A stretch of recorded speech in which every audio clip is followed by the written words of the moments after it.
a while since I was an active bike rider, since college actually. So today we're going to discuss the basics of cycling, where to ride, and turning. I'm here with Tori Bortman of Gracie's Ranch. Hi, Tori. Hi, Trisha. How are you? I'm good. She's going to go over those things with us. Excellent. Well, let's get going. So first of all, you need to know that when you're on the road, you have the same rules and regulations as a motor vehicle. Okay. So you need to use your hand signals, stop at stop signs, obey traffic signals. Everything's exactly the same. And if you don't, you are actually subject to fines just like motor vehicles are. Okay, so that's super important to know.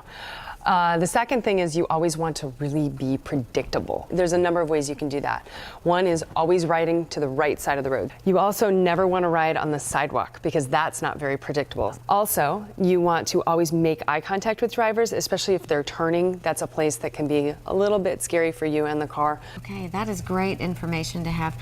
What other things should I be thinking about while riding? Well, of course, you need to use your turn signal. So the first turn signal is a right-hand turn signal. What they used to always say was the right-hand turn signal, but now they made it a little easier and a little bit more clear. Okay. If you just point right, that is a legal right-hand turn signal. Oh, that's great. Yes. Yeah. And then if you point left, that's a legal left-hand turn signal.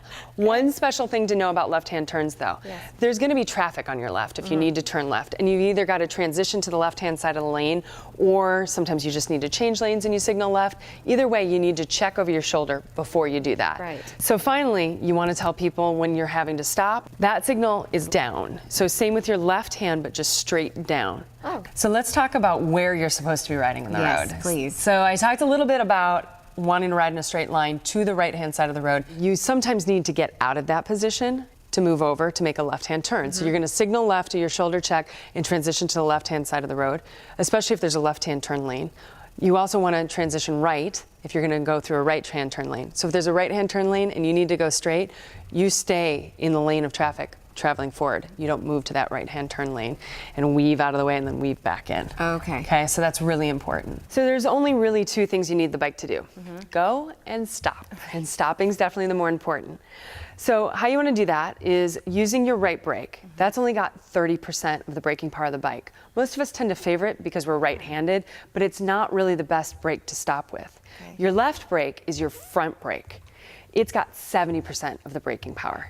So that's a lot, but if we only use that, we'll fly over the handlebars. Okay. So what you want to do, instead of just using the rear or the front, is use both of them evenly. Now, let's pretend there's an emergency. Okay. And you need to stop quickly. Okay. So go ahead and pedal a little faster. And this time when you stop, you're going to shove your weight backwards, still braking evenly with both hands.